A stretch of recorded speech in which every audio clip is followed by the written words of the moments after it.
We're good to go.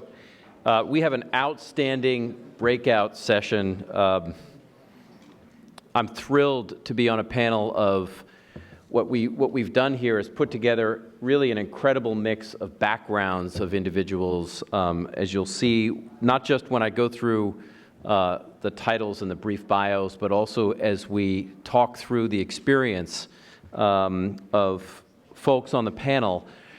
We've got a mixture of military, private sector, development, White House, and the purpose really is to take a broader look at private enterprise in failed or fragile states.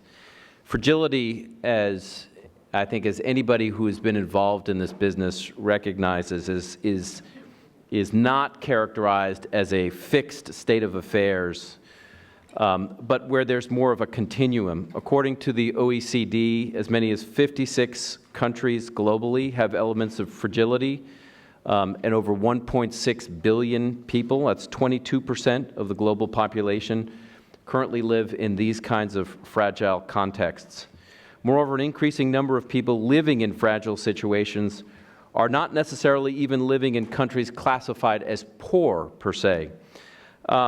I think according to Doing Business 2018 report, the private sector in fragile and poor states is often constrained by a range of issues: lack of infrastructure, political instability, corruption, high rates of informality, poor business skills. So part of what we'd like to do on this, at this breakout section, is explore a range of these issues more significantly and deeper and from a wide range of backgrounds. I am pleased to have with me serious experts. So starting, if you're looking at me, starting left to right, we have Heather Culp, who's the Executive Director of the Niger Delta Partnership Initiative. We have Charles McLaughlin, Director of Strategic Initiatives, the National Security Council staff.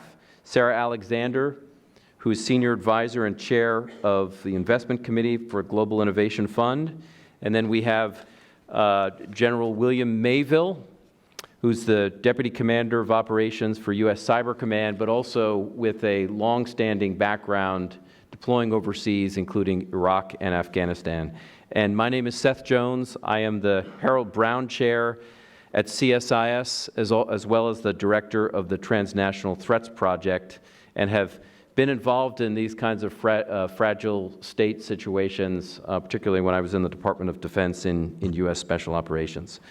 A couple of other notes, just so you're aware. When we're done here at 12, there'll be lunch right outside of the room, actually just on the other side of the gulf between here and the window. Don't jump, walk around.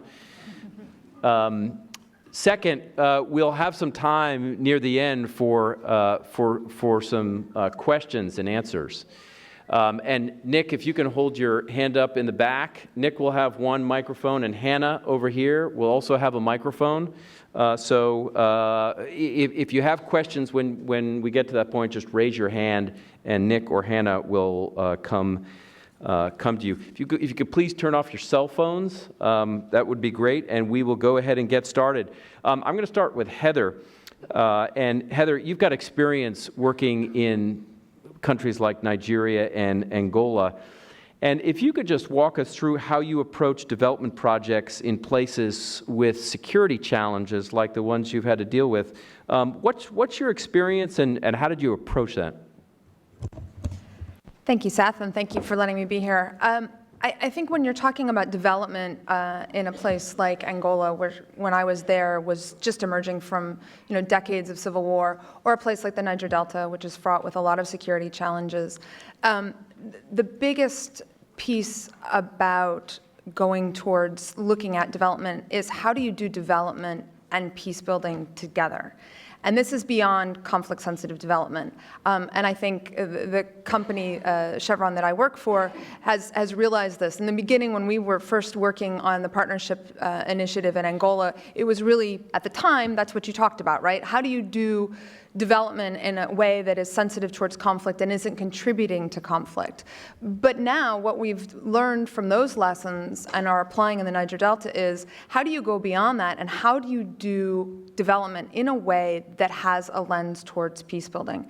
How do you integrate development and peace building in a way that they are mutually reinforcing?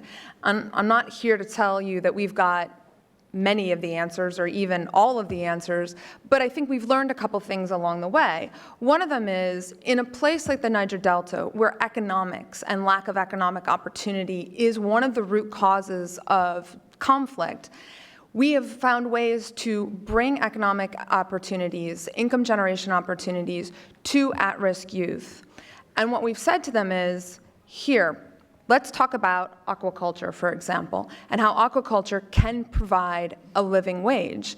And what we've done, though, is instead of going directly to the youth, we've gone to the peace-building committees in a lot of these communities and said, what if we helped you start an aquaculture cooperative? And what if you use that as a way to lure at-risk youth into your peace-building community? And that's what we've done. So I think there are ways that you can start to think about, how do you integrate peace building? How do you integrate economic development? And then a big lesson in that is, that means you have to have partners who are really good at both and who can come together and work on both. And so I would say that that's the second piece that we've really learned in places like Angola and Nigeria, is that if you're working in a complex environment with complex problems, there's absolutely no way that you're going to be successful without making sure that you are investing in cooperative, collaborative partnerships with partners that maybe don't make a lot of sense at the beginning, but all of whom have a little piece of the puzzle to offer.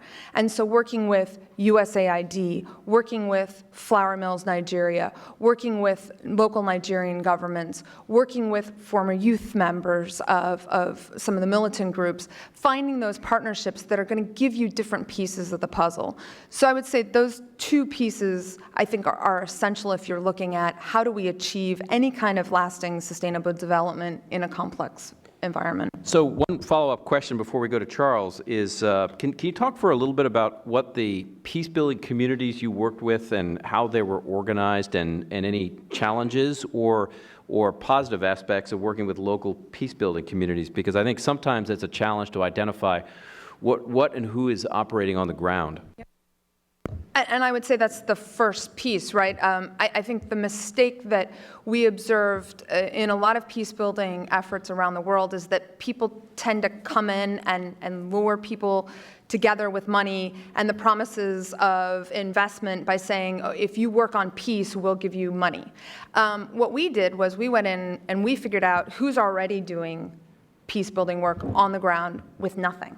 Right? And in a place like the Niger Delta, there are a lot of individuals, traditional leaders, women, youth, police officers, people who have invested in their communities and are already doing this work. And so what we went in and said to them is, we will offer you capacity and a network. And with our partner, the Fund for Peace, what we did was started to link people together, right? So people from Edo State could start working with people from Delta State, and through an SMS platform, through a conflict mapping network that we've established. And so instead of it being about, I'm doing peace building because there's some grant money available, it's, I've already been doing peace building, but now because somebody else has a platform that I can join, I can be more effective. I can learn lessons. I can build my capacity to find other grant money. And right now we've got over 6,000 peacemakers across the Delta who have been really effective at little things like, how do I deal with my local cult group who has blocked an access road to the market and are, charging funds, to how do I make sure that my gubernatorial election in this state is safe? And how do I create an environment through SMSs, through real-time reporting on conflict to ensure peaceful elections? So I think it's understanding who's already operational and helping link them so that they're a little bit more effective. It goes back to that earlier point, partnerships. Great, thank you. And we'll come back to a range of these issues, and some of you may want to follow up during our question and answer session as well. So, Charles, if I can go to you, I mean, you've got a background in OPIC, among other places, but you also are coming from the administration. So the first question I have for you is how's the administration thinking about private sector development in fragile states, and what are some of the issues you are grappling with at the moment? Right. Well, thanks, and thanks, Seth. And I just also want to thank Dan Rundy for his leadership in this area. We rely on that a great deal. And you know, in terms of some of the reasons that I was invited here and why Dan invited me here, it is because I have a prior military experience as a special forces officer, where in the 90s it was in several, I don't know, half a dozen or more, crisis developing fragile states, doing largely humanitarian operations. Then later on, seeing that through a different lens as a business person involved in business and investing, and then returning to government, where I did spend time at OPIC before joining my current role as Director for Strategic Initiatives at the National Security Council. So bringing all those perspectives together is why I'm here today and why I have the job that I have. And to answer your question, I think it would be best sort of to start at the highest level and go down to the specific. So earlier today, you heard from Dr. Nadia Shadlow, who's my boss, who was the principal author of the National Security Strategy, and my job is to take that National Security Strategy and help make that real. And so within that National Security Strategy, there's great emphasis on the use of the private sector in development and in dealing with fragile states and states that whose fragility is possible if they're not fragile states yet. And we do that, and we specifically say that the United States is committed to assist fragile states to prevent threats to the homeland. And those threats can be direct and indirect. We're talking about the threats of radical extremism and terrorism, of course, the spread of global pandemics, the fragility that incubates transnational crime and stifles economic growth. All of these things are potential threats to us, and so it's why we take the issue of state fragility very seriously. And the National Security Council is working very closely with other departments and agencies to develop approaches to help address state fragility in new ways. So we intend to stay engaged. And one of the ways that we intend to stay engaged is through the use of the private sector. And that comes not only with development finance that you've heard a great deal about earlier, but also working very closely with our other agencies. So I want to be clear, and I think from some of the questions in the previous session, this does not leave behind the professionals, the outstanding professionals at USAID, at state, and at other agencies. The point is that we all work together much more closely. It is true that in the National Security Strategy, one of the ways that we think that we'll be able to be more effective and energize the private sector to operate and to stabilize fragile states is through development finance and through a new and strengthened, modernized development finance approach. And so I just want to echo all of the comments that were talked about earlier about how we're going to approach modernizing development finance, and very specifically, a great commitment was put in the National Security Strategy to develop our development finance tools, and the President, the administration has voiced its support of the goals of the legislative approaches that are before us now, and maybe we'll talk a little bit more about that later. So one follow-up question. There's a lot, both in the National Security Strategy and the National Defense Strategy, about a shift towards interstate competition, but there also is a fair amount that deals with extremism, for example, whether it's Islamic State activity or Al-Qaeda or other extremist groups operating in fragile or other types of states. So how are you thinking about dealing with issues of when we're talking about fragile states, there are sort of multiple causes, and we have groups that may take advantage of fragile or states that have broken down. and use them for ways that, cut against U.S. national security. And we've seen it across parts of North Africa. I was just in West Africa and Mali, in the northern parts of Mali, where we see a growing presence of al-Qaeda groups up in northern parts of the country. So how have you thought about, dealing with some of the marrying up fragile states and protecting U.S. national security as well? And I know you've looked at it a lot in the national security strategy. It's also been done in the national defense strategy as well.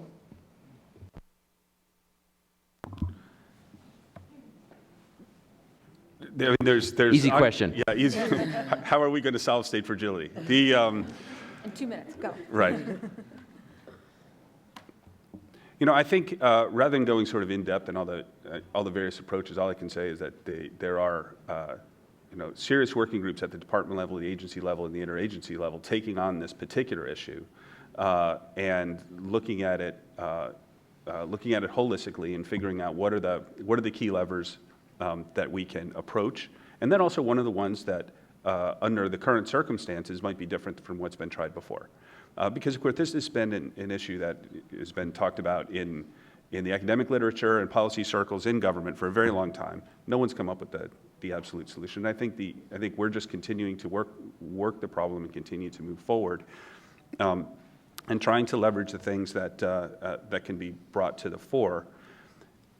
On the particular point for this panel of the use of the private sector, a lot of the things you listed are the things that we have to keep in mind so that we are realistic about what the private sector can do, that in these environments, on the one hand, they're not hospitable to bankable investments, as we heard about before, because of all these reasons. So what are the things that can be done in order to change that or to de-risk certain investments so that can be improved? But on the other hand, only so much can be done, and that's why it's so important to have all of the tools of foreign policy, not only the private sector tools to approach them.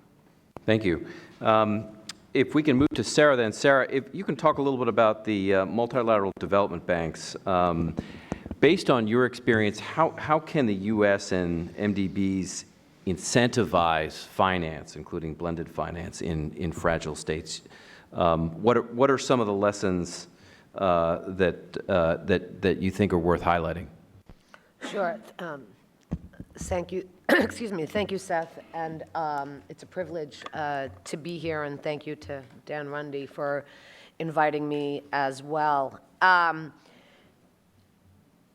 So I just want to put sort of a framework around this a little bit, which is, and maybe tell a little bit of a background as to the Global Innovation Fund that I'm working with right now and why it was established. And I think that will then kind of answer this, is that, over the last 30 years, I personally have been involved in foreign policy and then on the private investment side. And one of the things I've seen over a period of time is that, the government, the quasi-government, the MDBs, the DFIs, call them what you will, call it U.S., aid agencies, they were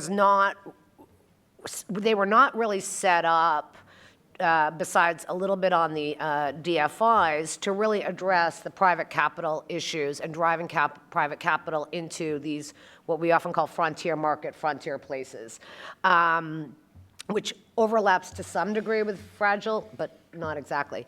And so it was sort of left to the private sector. And what happened, in the private sector is that you're looking for returns-driven, risk reduction investments. And so we've seen a huge explosion of that over the last 20 years, 10 perhaps in Africa, all of which is great. But what everybody began to see was that there was this gap in the sort of bankable deals that would actually drive private capital, sustainable capital into these markets. And the structure of the MDBs and OPIC and others is not really set up to fund earlier stage, smaller businesses that will then become attractive to the larger, real private capital buyers that will create sustainable businesses. And that's where, in my view, what's happening with OPIC and the new development agency is sort of very welcome. And to see the aid world sort of move toward really focused on finding scalable, sustainable financing solutions done by experts who understand both development and what it means to finance actually a business and make it sustainable, and bringing that to that next stage that will drive private capital in. And that's where the Global Innovation Fund was sort of born in 2014 out of USAID, backed by USAID and DFID, then joined by Omidyar Network and the Swedes and the Australians and some others, as an independent $200 million-ish fund that was taking aid money and using a whole host of instruments, the entire spectrum from grants to debt to equity, to find opportunities that we could invest in that would, back, innovative, scalable solutions, some scaled up through the government, some scaled up through private enterprise, and to provide basically long-term and patient capital to kind of bridge this gap. And the one thing that I would just sort of say is that if I look at this holistically in fragile places and elsewhere, is one of the problems is, one step forward, two steps back, one step forward, two steps back. And so the way we see, whether it's on the military side or it's on nation building, whatever it is, so the way we see it is that what we're looking for is sustainability and scalability, right? And that can happen through the public sector or through the private sector, but we need this financing in the middle, this missing middle, to invest in these markets and create the opportunity for others to kind of take it to the next level. Great. Can I just add one more thing? Just sorry, and Yeah. I'll stop. Which is that the issue, you sort of asked about sort of the MDBs and blended finance, and the issue is the structure of these organizations, right? And that they're returns driven, they have a balance sheet, they're judged by their stakeholders on their returns, and that's okay, but that doesn't solve the other problem, which is that you've got to have instruments that will reduce risk, right, and will sort of go in earlier stage to create this kind of pipeline, which is having soft concessional money. I want to come back to a couple of issues, but I want to go to Bill for a second. You're not here to talk about cyber operations, so I apologize if that's why you think you're here. No. You've got a background in countries like Iraq and Afghanistan. So just briefly, I mean, what are some of the major themes or broad points that you've taken over the past several decades working in some of these environments, particularly where you may deploy to an area and it turns out the enemy that you're supposed to fight doesn't want to fight you at that point, and you've got to do a range of, or you're being asked to do a range of other activities. So what are your broad points? Thank you, Seth, and thank you for the opportunity to be here. It begins for me in 2003 as part of the initial assault force into northern Iraq, and it ends in 2012 as I leave Regional Command East in Afghanistan. And as I was thinking about today, there are probably three broad phases of that experience, and these are my personal experiences, but I think it's reflective of what others and other leaders experience in uniform. The first, and it's really the relationship of the military to aid and development and those two lines of effort. The first phase I would describe as kind of the great expansion, followed by the great contraction, and then the pivot. And I'll kind of go into that, but over the course of the time that I was in Iraq and then in Afghanistan, that was my general sense looking back at it as what we were doing. First, 2003, Seth, as you correctly laid out. You jump into northern Iraq, you are looking to take on 2 Republican Guard divisions, you show up, and they decide to go away literally overnight. And what they leave you the very next day, you are completely ill-equipped. There's nothing in your toolbox to deal with the level of instability and what's going on in just pure chaos, but quiet.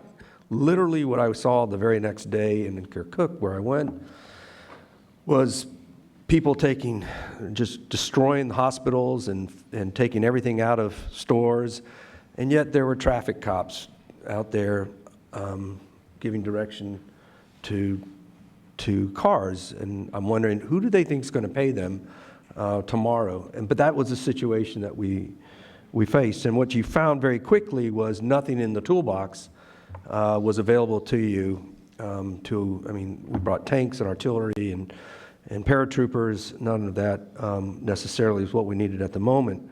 And so then you look around and you say very quickly, what do you need to do? And this is long before the institutions have thought about counterinsurgency doctrine. And so when we come up with, we need team development or team government or team stability, we are literally thinking, I don't know if this even makes sense, but it feels like that's what we should be doing.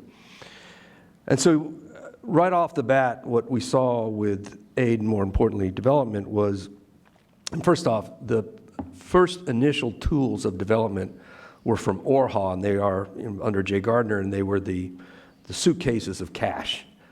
So a rudimentary effort in development, to say the least, but that's what we initially had. But quickly we recognized, and we were creeping up on this every day, was that it was an important stability tool. It was without pursuing the lines of effort at the tactical level and development, you had no tools by which you could to achieve or at least create conditions that might lend itself to local temporal stability.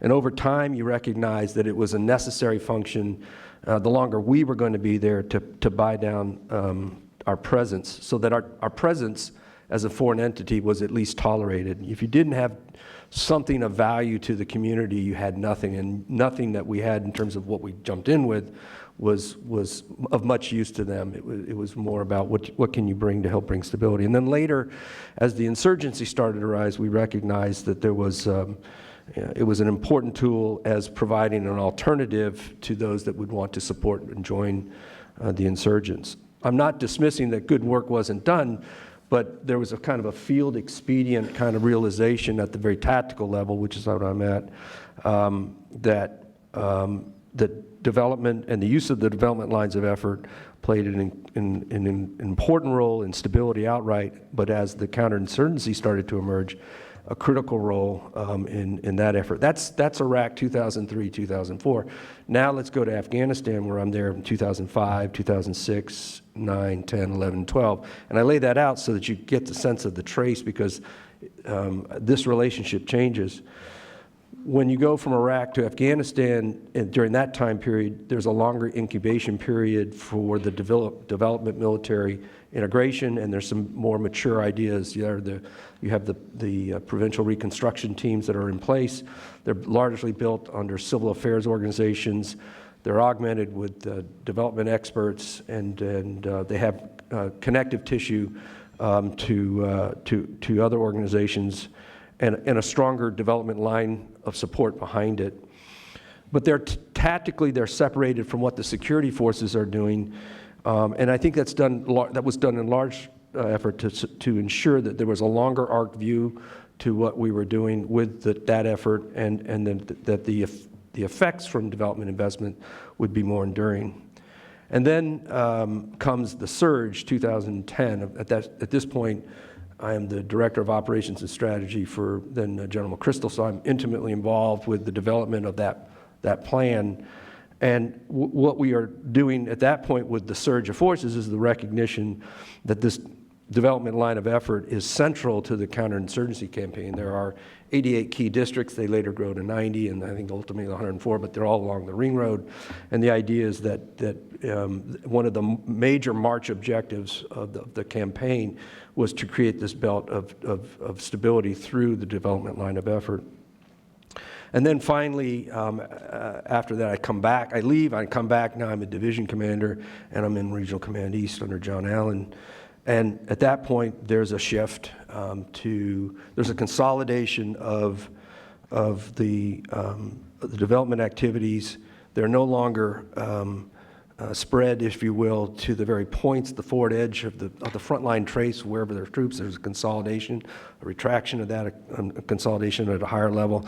And then in 2012, what you begin to see is a shift and a pivot away from that, where the military is getting, I don't want to say getting out of that business, but our responsibilities of supporting that have greatly been reduced, and most of our effort, a large percentage of our effort, is a pivot towards the advise and assist of the security forces. And so that's kind of the trace. In terms of, to your question, of kind of what I've learned from that, stepping back and now thinking about that experience, knowing that I was going to be here today talking to you, I came to a couple of general conclusions. First off, the military, if it is put in these conflict areas, it will be involved in development activities. And even if there is an effort to expressly minimize that role, its activities and the things it does will impact the development strategy. And so I think it's very, very important that the understanding of development and the role it plays in stability be an integral part of our leadership development and our education process. I think that's essential. You might, by policy, say we don't want our military to be doing that like we did and such, but the point is their very presence in this area has an impact for good or bad, and I think all leaders would benefit from a deeper understanding of that professionally. I also think, and these again are my personal views, is I think that the military impact into the development lines of effort are inherently transitory, because not much of it sticks. I mean, it's a very temporal piece of this thing. I think the longer that the military has a presence in the area, a local economic system is centered around it. There's an ecosystem that I think is not helpful. I think you have to be aware of that, and that is a natural occurring phenomenon in the wild. And so just there's a cost to military presence down the road that I think impacts the economic systems and competes, I think, with what we might try to be doing long term.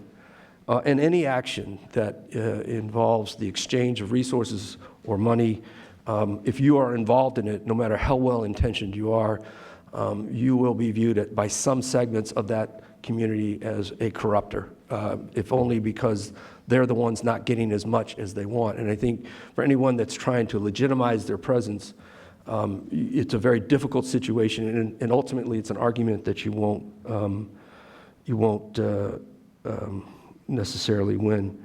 I also, and again, I'm giving you my personal view, I think based on my experience, particularly in Afghanistan, rudimentary efforts to link a stability exercise at the tactical level to good governance in the broader, from local to provincial, to lead you complicit in kleptocracy that will happen, and people will see you as those that are the ones who feel that they are outside the tent will see you as being responsible for that, and that's just a natural circumstance in the wild. And I'll just leave it there. I think those are the kind of my big takeaways. Great. I've got a broad question for the group up here, but let me start with Heather, and then I'll move down the line. This question really is about how can the U.S. Encourage the private sector to get involved in these kinds of fragile states? I mean, how can it incentivize, or can it?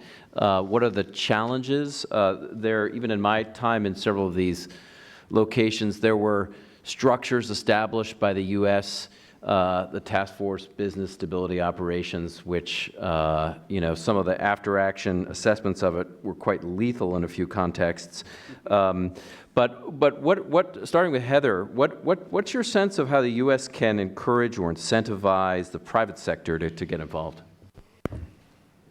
Well, I think the work of groups like the Fund for Peace have shown us that all fragile states are different, right? And there are different levels and there are different reasons for fragility. I say that to say that in many fragile states, the private sector is already there and already involved. And so the first point I would make is recognize that fact, right? So why did Chevron decide, after spending a lot of money very successfully on development initiatives in fence-line communities in the Niger Delta, to then take a step back and say, but there are regional issues at large in the Delta that we can't get at by ourselves just by investing in these communities. So we're going to create an independent organization, NDPI. We're going to put down money, and we're going to go find partners, like USAID. Partners that in some cases had sort of said, well, the Delta sort of, development in the Delta is sort of being done by the oil companies, maybe we should be focused on other places. And so by saying to them, we are involved in these issues, we are concerned about how do we find economic opportunities for a large youth population that is underserved, how do we look at non-traditional, for an oil company at least, we invest in agriculture. We've spent over $90 million investing in agriculture in the Niger Delta, not something that a lot of people think an oil company does. But we recognize that that's the sector that has the largest absorptive capacity for employment in the Delta right now. So number one, recognize that the private sector is probably already involved and probably already thinking about these issues in some way. Number two, collaborate with them. And that doesn't mean come and ask them for money. That means asking them, what are you interested in? What does your supply chain need? A lot of large companies are looking to nationalize their workforces, as my colleague Zamira talked about, nationalizing supply chains. That, by the way, has huge economic potential. But we can't do that alone, right? We aren't necessarily maybe the best at training agriculture specialists. USAID has a really good specialization in that. So how do we co-create initiatives that will involve the private sector, recognize some of the incentives that help the private sector, and then really create a collaborative working relationship that has been started, which is different from, hey, private sector, there's some problems here, why don't you just cut us a check. And I think USAID has been doing a really good job of that in a lot of fragile contexts. And then the third thing that I would say is to kind of Sarah's point about helping de-risk some of this and recognizing that it's not just about the really large investments. Frankly, I spend a lot of time trying to figure out this missing middle finance piece, right? There is a lot of money out there. And all of these DFIs and private sector equity funds are literally falling over themselves fighting to invest in the exact same projects. Meanwhile, there are lots and lots and lots of really good projects that are under $1 million US, but there's no money for that. So figuring out that piece, just as Sarah, I was sitting here, Sarah, going, yes, yes, yes, this is exactly what we need. We spend a lot of time on that. So 3 things. Recognize that the private sector is probably already there. How can you work with them collaboratively and co-create something that's going to meet everybody's desires? And number 2, how do we figure out this missing middle and de-risking some of it? Great, thanks. I'm sure we'll pick up a range of these themes as we go down. Want to jump in? Sure. There's a lot that the U.S. government can do and is trying to do now in order to spur more private sector engagement. So one area is better collaboration across our agencies. It might come as no surprise to anybody who's been anywhere around government. Sometimes they don't talk to each other as much as we would like. And so we're looking for ways to develop institutional connections, but also just putting energy behind it. So for one example that has shown some energy is what OPIC has done over the past several months, focusing in the Northern Triangle countries of Latin America, where when we started this administration, the actual number of projects in those countries wasn't very strong, and the pipeline was extremely weak. And just by saying we are going to make an initiative in order to develop, to engage more in these countries who aren't, all of whom aren't technically fragile, but there are concerns. And how can we help? That's turned into a $1 billion initiative across the region. These are small countries and small markets. That makes a lot of difference.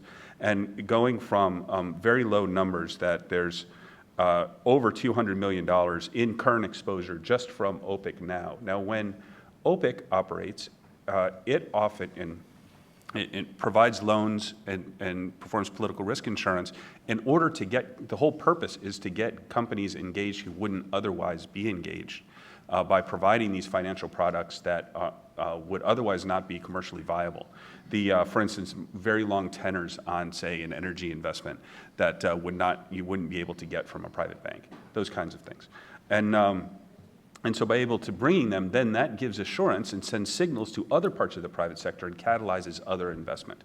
Also, speaking of partnership, not just within our own government, but partnerships with other governments.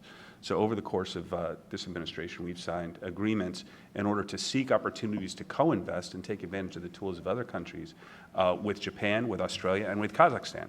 And I would expect that list, it may grow, but I think we shall see. And then something that's been talked about earlier is expanding the tools that allow for engagement. So by law, by policy, are the tools of OPIC, of USAID, and other agencies are very prescribed, and all of it is done for very good reasons. We want to ensure that there's not inappropriate risk given to the taxpayer, for instance. But by modernizing some of these tools, then that will allow us to allow the U.S. government to engage better if these goals are accomplished and if appropriate legislation goes through. And then finally, just to orient a little bit in some of these tools with a more forward look.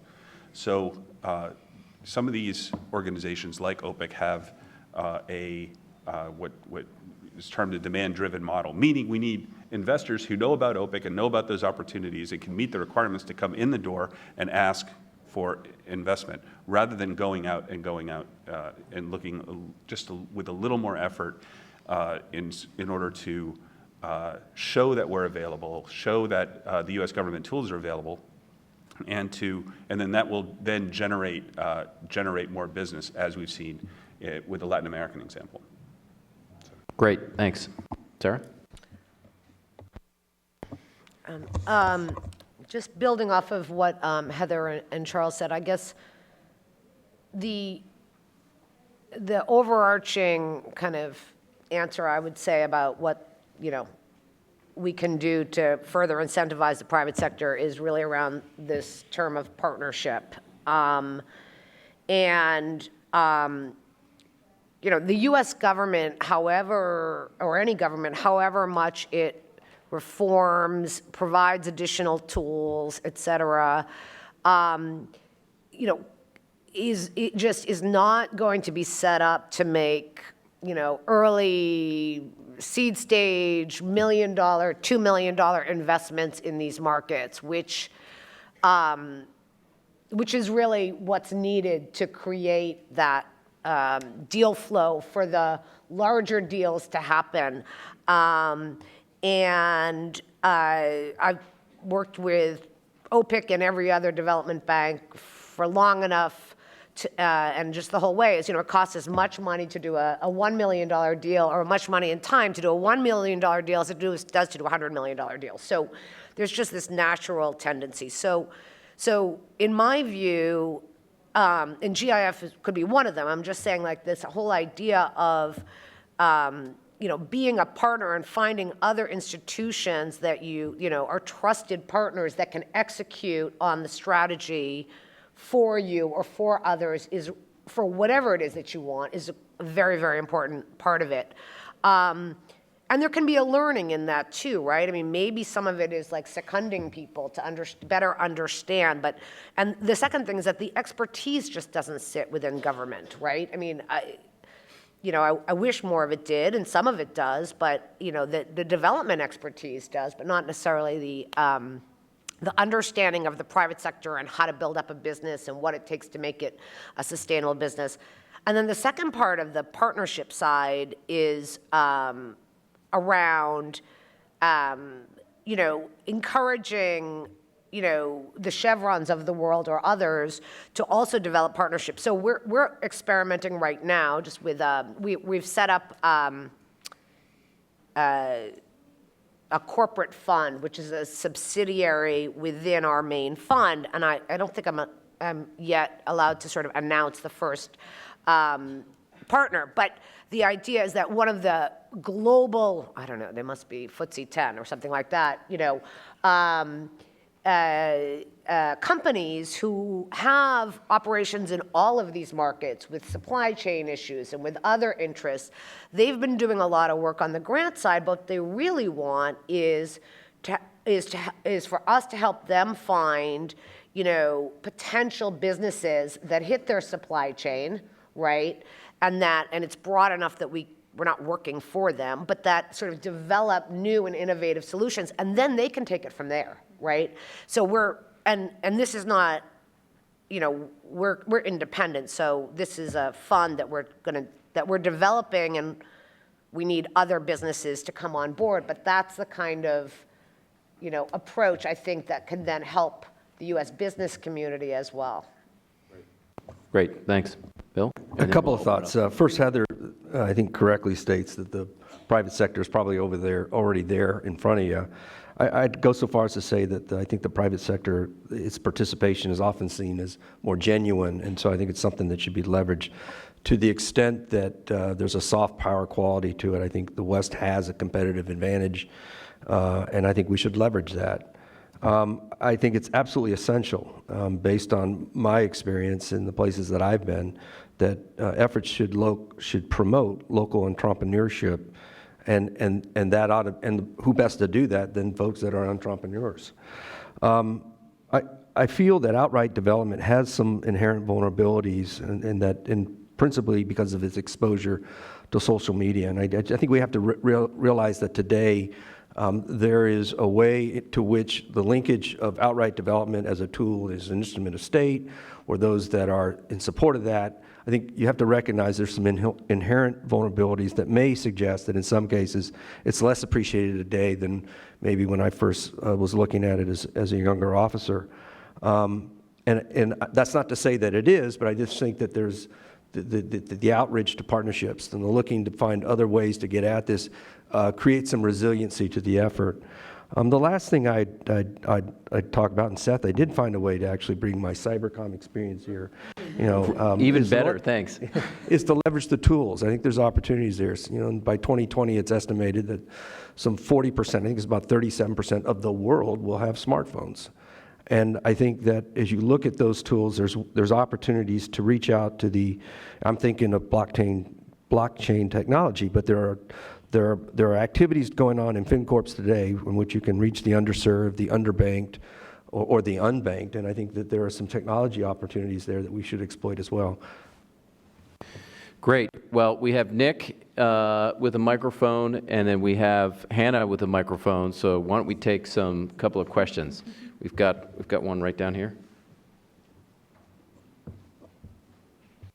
And if you could, we don't have a lot of time, so you could make sure we ask a question and you can identify who you're asking it to.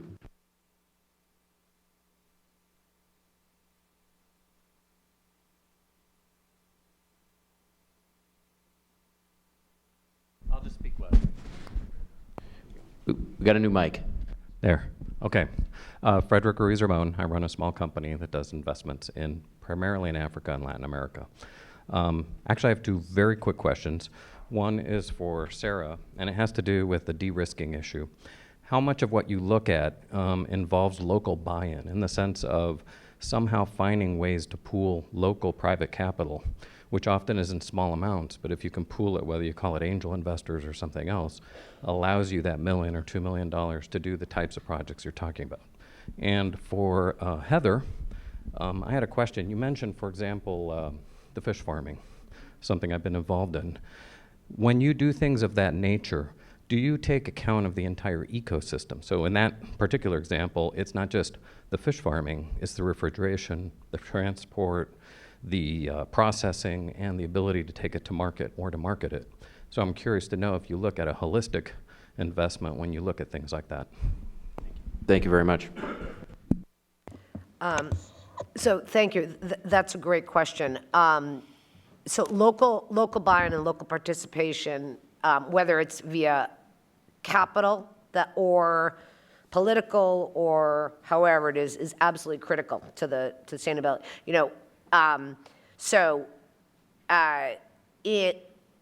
To the extent that we are able, our preference is always to go in to a deal with a local capital provider.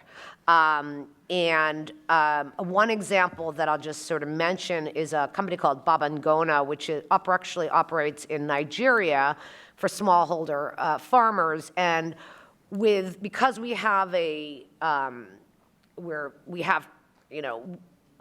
type of capital we have, and we can be more patient, and we can do other things, we were able to go in, for example, with a $2.5 million loan in local currency, right? So we're okay, we'll take the currency risk. I mean, good luck, but, and then to leverage, and so that they don't have that foreign currency risk, and to go in and work with them. They work with smallholder farmers, right, who are often the victims, across the country, are often the victims of terrorism or other instability within the rest of the country. So I think it's absolutely critical to part of the de-risking. The problem is that sometimes there isn't any of that local capital available. Heather? On the holistic investment, yes, and I could talk forever about this, but I really won't, I promise. So in short, we use a value chain approach. So you look at the value chain, you analyze the inefficiencies, you figure out where are the available partnerships, and we work with a lot of Nigerian private sector on this as well that could help you. So the short answer is absolutely, because that's the only way you're going to get sustainable benefits for the people that we work with. We don't train fish farmers. We figure out ways to make the market work better for them. Great. Hannah, right here, up front. Yeah.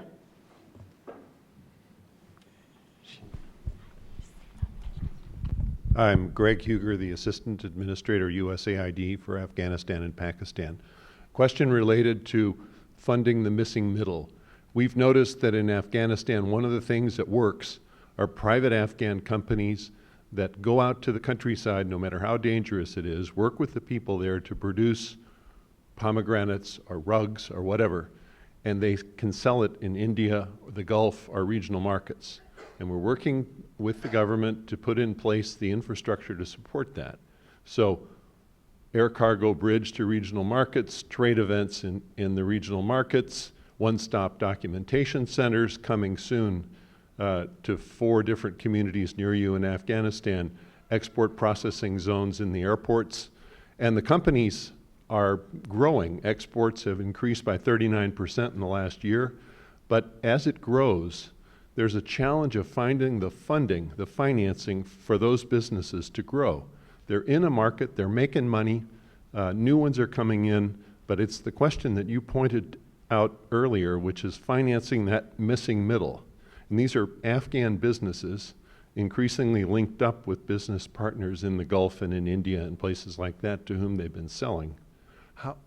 Give a little advice on that financing those businesses. Thank you. Sarah, do you want to take a first shot at that? And anybody else want to come in too? So, I'm just trying to think. So, I mean, first off, while we are actually set up to literally go anywhere and do anything as long as but we're focused on innovations. And the reason that really will have a potential, significant impact on people living under $5 a day. Okay, so that's our mission. So,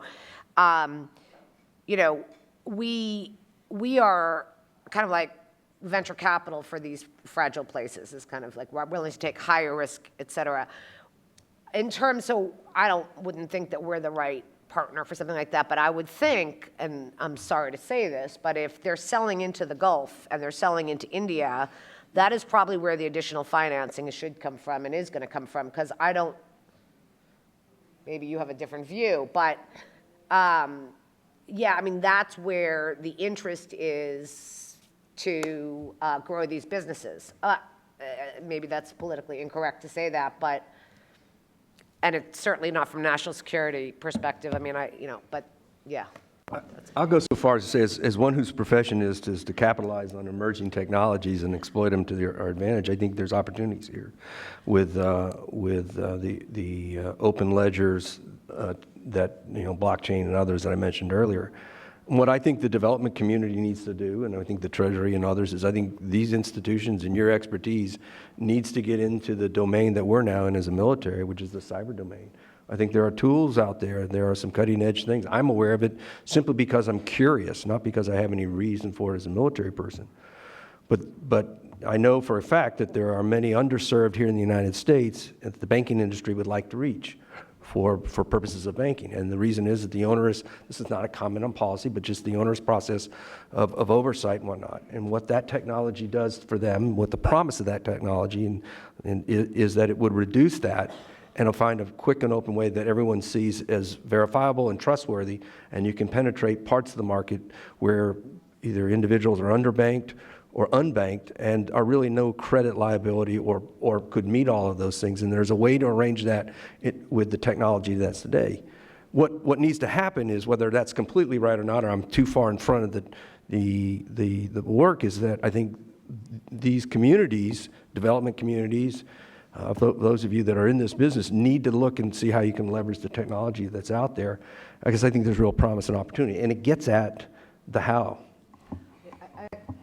Can I? Yep. I actually had another. Two finger and then Heather too. Maybe more relevant thought for you. I haven't followed exactly where these things stand, but over the last number of years, USAID has played around with at least setting up kind of venture capital funds in some of these markets, including Afghanistan and Pakistan.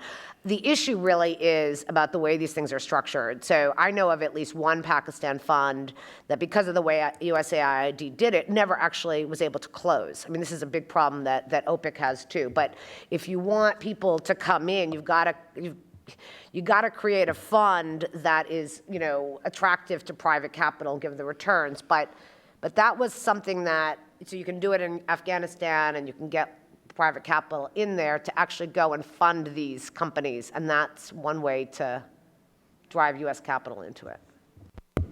All right, Heather, you get the last word. I'd love to have a longer conversation with you about this. In short, we're experimenting with a special purpose vehicle through our co-financing relationship with DFID to do exactly this piece. We're just starting it. It's really hard because we're also really trying to incentivize the banks in Nigeria to do work on this, and that's been a difficult nut to crack, and so hopefully this will be it. But I can't promise that we have any answers, but we've got some thoughts about where we can experiment. Thank you for the questions. Unfortunately, we are now standing between you and lunch. So I just want to first thank Dan and his team that set this up, did the organization for it. They've been fantastic. And if you could join me in thanking Heather and Charles and Sarah and General Mayville for the participation. Thank you very much. And as a reminder, lunch is right behind you.